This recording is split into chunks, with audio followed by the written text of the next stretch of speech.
The church comes from a very seed, Jesus Christ, the Word made flesh.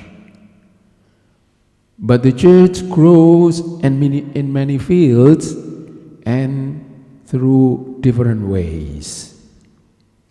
One of them is martyrdom. Martyrdom is the seed of faith. So where there is martyrdom, there faith is planted.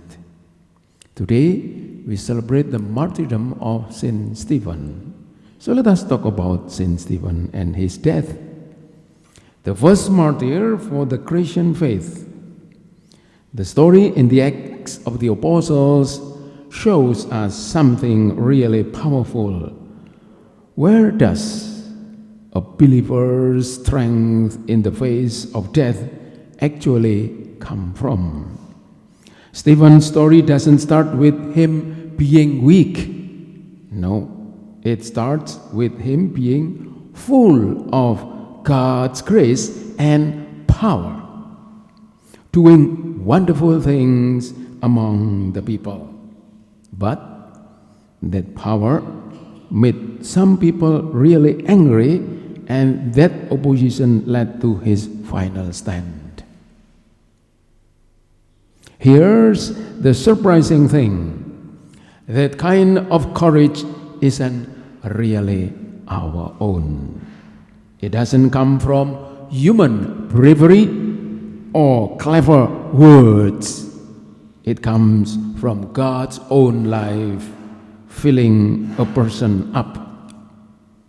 Jesus actually explained the concepts to his disciples. He told them, when you are arrested, don't worry about what you are going to say.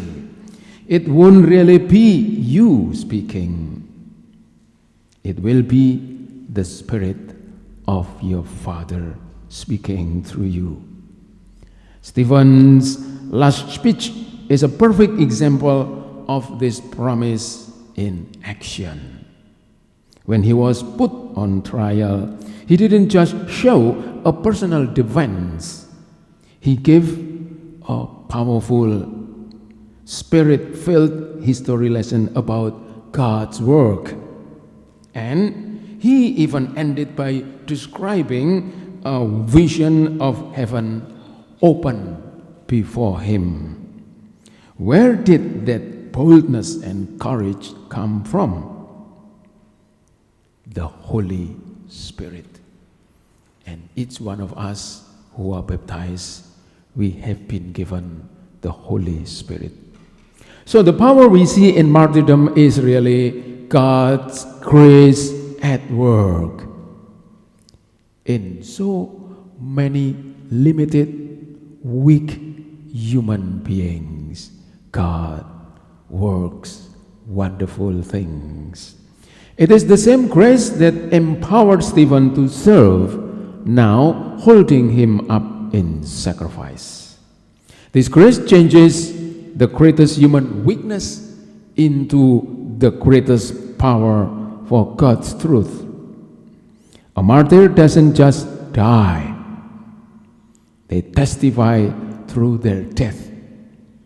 And we, as Christians, are called not only to die at the end of our life, but to give testimony to Jesus Christ, the love of God for us.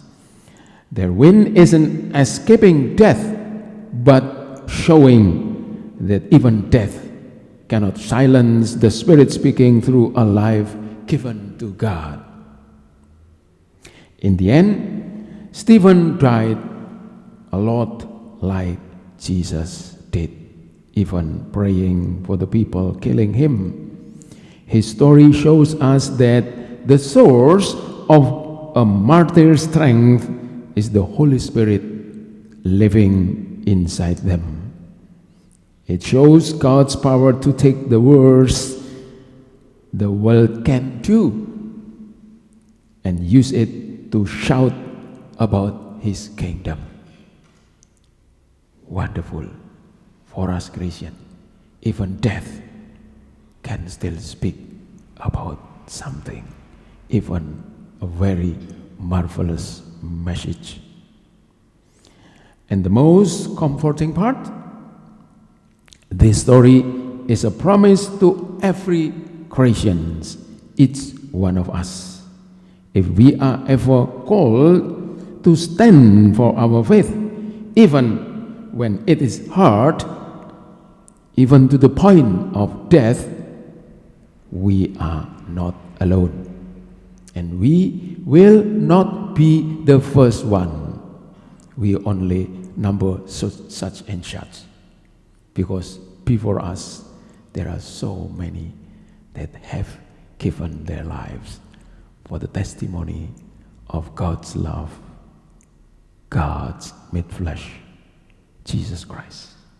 The same Spirit who spoke through Stephen promises to speak through anyone who trusts in Him.